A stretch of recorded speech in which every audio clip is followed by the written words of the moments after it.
ہوگا جب بیدار یہ زمانہ یا حسین، ہوگا جب بیدار یہ زمانہ یا حسین، سارے جہاں کے لب پر ہوگا ہوگا یا حسین، سارے جہاں کے لب پر ہوگا ہوگا یا حسین، ہوگا جب بیدار یہ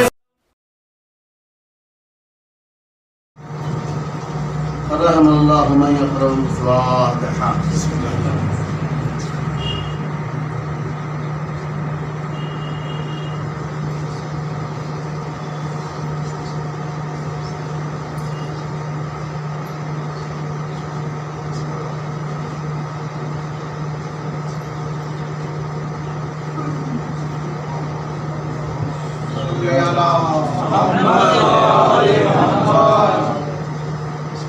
أعوذ بالله السميع العليم من الشيطان اللعين الرجيم. بسم الله الرحمن الرحيم. الحمد لله الذي لا يبلغ مدحته القائل ولا يحصينا ما أودعت ولا يودي حقه المجتهد الذي لا يدركه قوة الهمم ولا يناله غوص الفتن الذي ليس لصفته حد محدود ولا نعت موجود ولا وقت معدود ولا عدل ممدود فضر الخلائق بقدرتي ونشر الرياح برحمتي ووقتها بالصخور ميدان أرضه والصلاة والسلام والتحية والإكرام على أشرف الأنبياء والمرسلين جد الحسن والحسين أبي القاسم المصطفى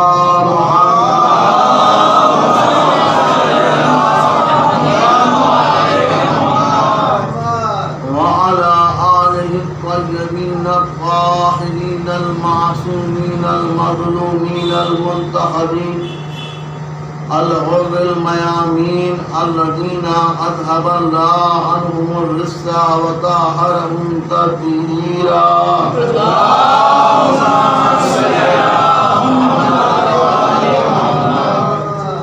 لا سيما ابن عمه علي عليه السلام الذي نسبه علما للإسلام ورفعه لكسر الأصنام واللعنة الدائمة الباقية على أعدائهم أجمعين من الآن إلى قيام يوم الدين. أما بعد فقد قال الله سبحانه تبارك وتعالى في كتاب المجيد بسم الله الرحمن الرحيم واعتصموا بحبل الله جميعا ولا تفرقوا. صلوات محمد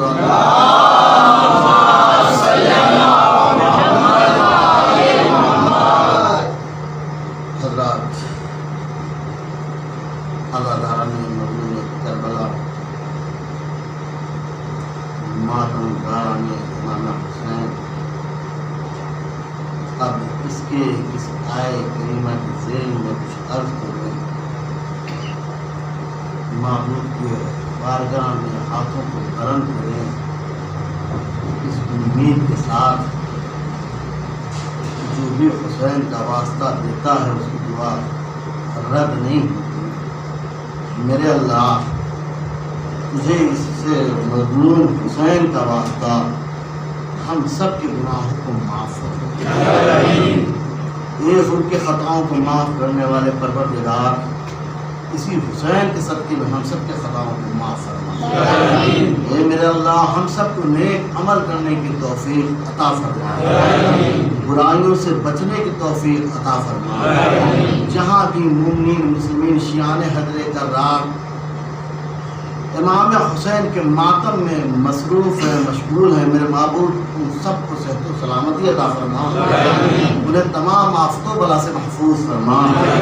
میرے اللہ حاضرین کی دلی مراد کو پورا فرما. میرے اللہ اس مکان پہ بھی تو اپنی رحمت اور برکت نازل فرما. میرے اللہ اس مجلس میں جیسے بھی جس طرح بھی تعاون کرتے ہیں، میرے معبود کے واسطہ محمد و آل محمد کا ان کے رزق میں برکت عطا فرما، انہیں تمام آفتوں بلا سے محفوظ فرما. میرے اللہ مراج اکرام خصوصاً آیت اللہ خامنہ آیت اللہ سیستانی، ان سب کا سایہ ہم سب کے سروں پہ قائم و دائم فرما. میرے اللہ یوسف زہرا فرزند زہرا امام عصر کے ظہور میں تعجیل فرما، ہم سب کو ان کے ناصرین میں شمار فرما. مل جل کے صلوات پڑھ محمد علیہ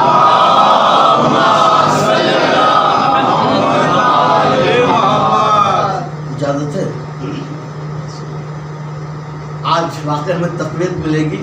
ہمارے چھوٹے بھائی خان صاحب تشریف رکھتے ہیں، میں کوشش کروں گا.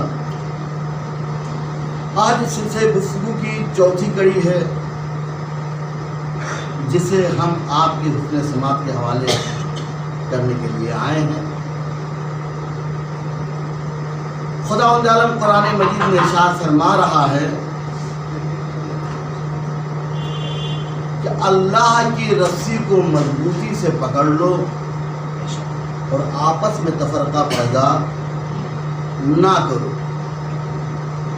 اور میں نے کہا بدبختی ہماری یہ ہے کہ ہمارے جلسوں میں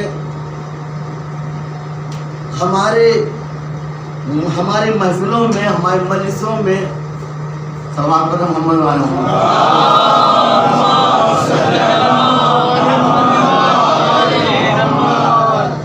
بارہ دیگر صلوات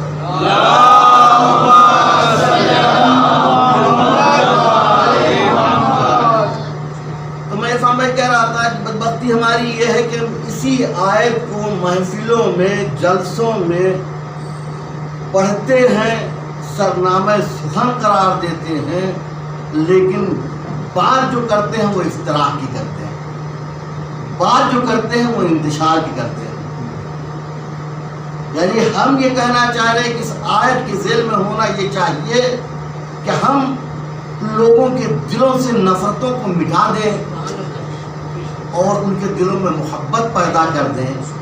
ہم ایک دوسرے کے ایسے بھائی ہو جائیں کہ اگر ایک درد میں محسوس کر رہا ہے تو دوسرے کو اس کا احساس ہونا چاہیے. لیکن یہ عجیب بات ہے کہ صحیح معنوں میں ہم اس رسی ہی کو نہیں پکڑ پائے. میں نے اس سے پہلے اپنے بچوں کے لیے عرض کیا تھا کہ رسی میں دو پٹ ہوتے ہیں. اس کی خاصیت یہ ہوتی ہے اسے جلا ڈالیے، مار ڈالیے اور اسے کاٹ ڈالیے. یہ کٹ سکتے ہیں، جل سکتے ہیں، لیکن ایک دوسرے سے جدا نہیں ہوتے. ایسے ہی میں کہہ رہا ہوں رسول نے حدیث کے ذریعے بات کو پہنچائی، انی تارک فیکم ثقلین، میں تمہارے درمیان دو گراں قدر چیزیں چھوڑ کے جا رہا ہوں، ایک کتاب خدا اور ایک میرے اہل بیت. اس کے بعد یہی نہیں کہا ما ان تمسکتم بہما، جب تک تم ان سے متمسک رہو گے میرے بعد گمراہ نہیں ہوگے. یہ ضمانت ہے. تو اب میں پھر کہنا چاہ رہا ہوں اگر گمراہی سے مسلمان بچنا چاہتا ہے تو صرف قرآن نہیں، اہل بیت کی بھی دامن سے وابستہ ہونا ہوگا. صلوات پڑھ محمد.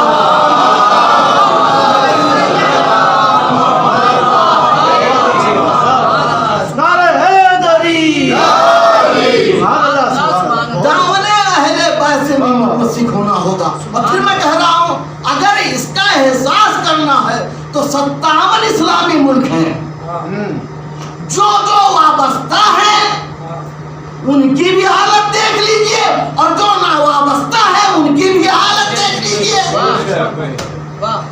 57 اسلامی ملک میں ایک دو ملک ایسے ہیں کہ جو دونوں سے وابستہ ہیں، ہے بہت تعداد میں کم،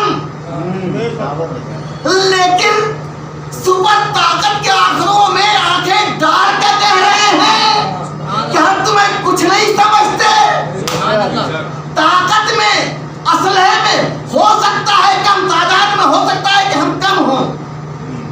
لیکن جان لو ہمارے ہاتھ میں ایک ہاتھ میں قرآن ہے، دوسرے ہاتھ میں اہل بیت، اس لیے تمہاری دھمکیوں میں نہیں آنے والے۔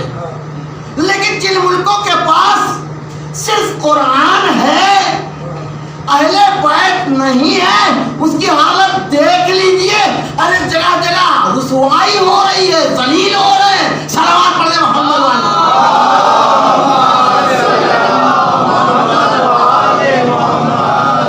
اگر ذہنی طور پر آپ آمادہ ہو گئے تو میں آپ کے سامنے عرض کروں کہ جیسے ہی اہل بیت کا تذکرہ کرتے ہیں ویسے ہی لوگ اصحاب کو لا کے سامنے کر دیتے ہیں۔ ایسا لگتا ہے کہ ہم اصحاب کے دشمن ہیں۔ میں نے کہا کہ مجلس میں عرض کی کہ اصحاب پر جانے قربان، لیکن اسی اصحاب پر ہم جانے قربان کریں گے جو فاطمہ کی دہلیز پر سجدہ ریز ہوتا ہو۔ ہم غیرو نتو خیرو کو اصحاب مانتے ہی نہیں، ہم اسی کو مانتے ہیں جو رسول کے نقش قدم پر چلے۔ یعنی فاطمہ جب دربار میں آتی تھی تو رسول کھڑے ہی نہیں ہوتے تھے، آگے بڑھ کر کے ان کا استقبال کرتے تھے، اپنی جگہ چھوڑ دیتے تھے۔ تو جو اس سیرت کو اپناتا ہے ہم اسی کو اصحاب مانتے ہیں۔ ہم اسے اصحاب مانتے ہی نہیں جو تیرے اہل بیت کو جلانے کے لیے آئے۔ صلوات پڑھنے محمد آل محمد۔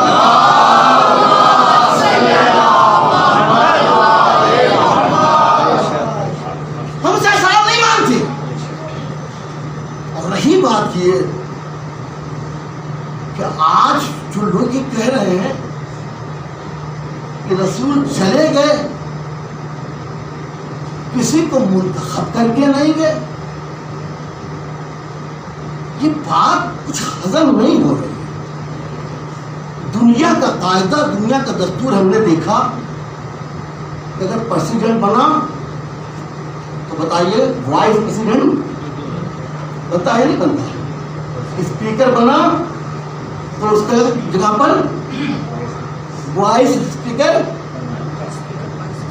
ہے۔ یہ دنیا کے قاعدے میں کہہ رہا ہوں، کوئی بھی محکمہ لے لیجیے، کوئی بھی جگہ کام کو لے لیجیے کہ جب بھی کوئی اصل منصب پر فائز ہوتا ہے تو اسی وقت اس کا نائب وزیر منتخب ہو جاتا ہے۔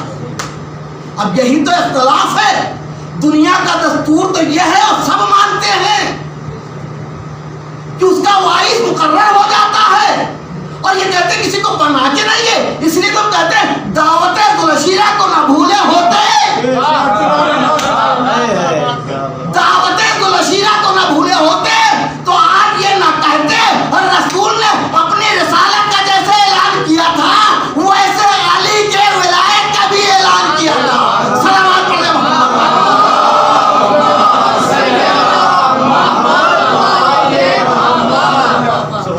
دعوت گلشیرہ ہی میں وہ شاید ولایت کا اعلان کر دیا تھا۔ اب آپ نہ سمجھے یہ آپ کی کمی ہے۔ رسول نے تو جو وعدہ کیا تھا اس کو غدیر میں نبھایا ہے، پورا کیا ہے۔ میں آپ کے سامنے کہہ رہا ہوں، اور عجیب بات ہے ایک کلاس ہو، اگر اس پہ ٹیچر بھی کچھ دیر کے لیے جاتا ہے تو کسی نہ کسی کو مانیٹر بنا کر جاتا ہے۔ عجیب بات ہے، جو ذمہ دار باپ ہوتا ہے، جو ذمہ دار ٹیچر ہوتا ہے، جو ذمہ دار شخص ہوتا ہے، جو ذمہ دار منصب دار ہوتا ہے، وہ اپنی جگہ پر کسی نہ کسی کی نیوکت کرتا ہے۔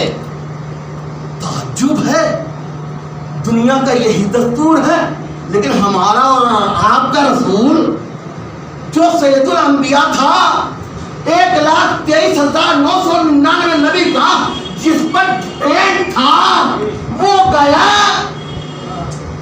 تو کسی کو منتخب ہی کر کے نہیں گیا۔ صلوات پڑھیں محمد والے۔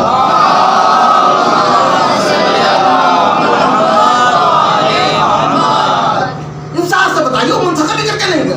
اچھا میں کہہ رہا ہوں کہ نہیں منتخب کر کے گیا تو آپ سب سے سوال ہے کہ پھر پہلے نے دوسرے کو کیوں منتخب کیا؟ میں کچھ کہہ رہا ہوں میرے عزیز۔ اگر